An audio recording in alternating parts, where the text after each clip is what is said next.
Ever wonder why your fish sometimes die right after a water change? You do everything right. Siphon the gravel, refill the tank, and then suddenly your tank crashes. The hidden culprit is probably the water itself.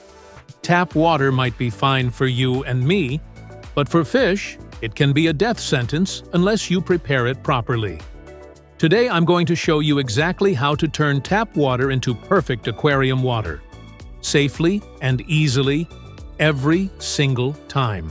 Let me make a quick pause to invite you to join over 1,000 fish aficionados to our weekly cool and quick fish facts. Just go to aquariumsource.com/subscribe. I promise it won't smell fishy. Really, who teaches you about the honey gourami with a Brad Pitt gif? Let's start with the #1 danger in tap water: chlorine and chloramine. Cities add chlorine to tap water to kill bacteria and make it safe for humans to drink. That's good for us, but deadly for fish.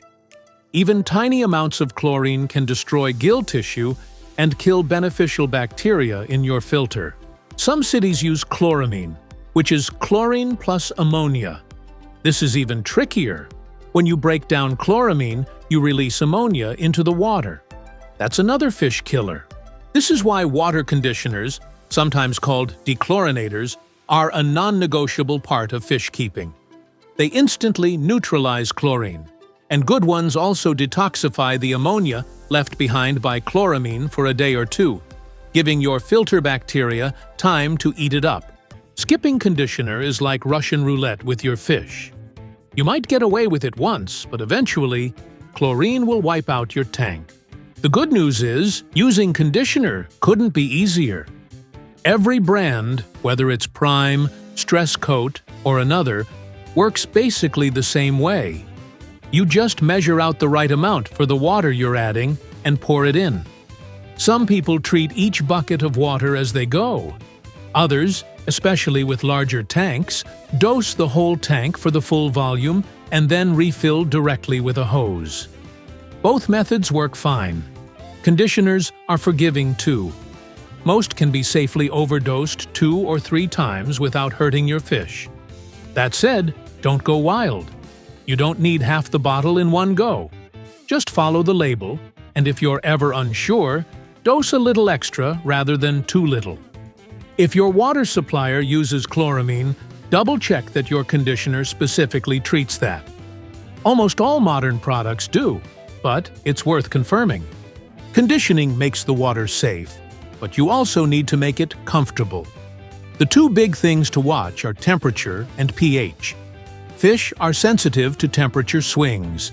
If your tap water is 10 degrees colder than your tank, your fish are going to feel it. You don't need to match it perfectly, but try to get within a couple of degrees.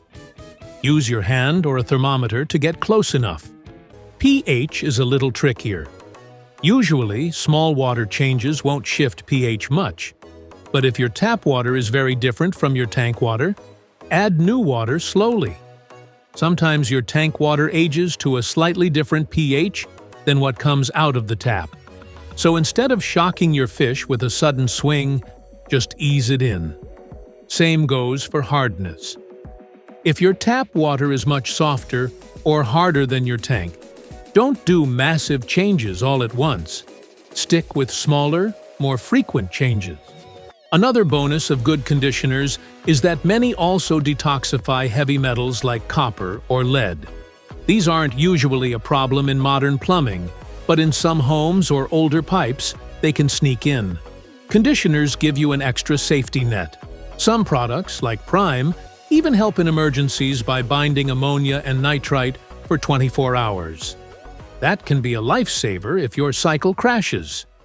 Well, water folks, this is where you need to be cautious.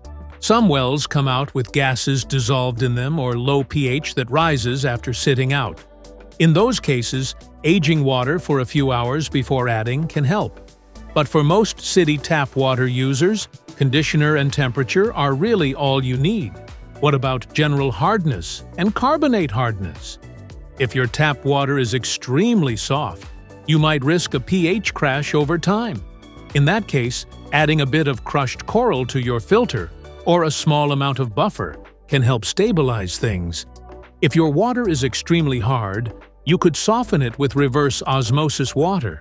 But honestly, it's usually easier to just pick fish that thrive in your water instead of constantly fighting your tap.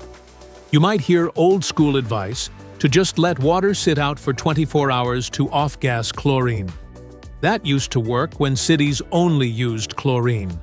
But with chloramine, it doesn't. Chloramine sticks around for weeks.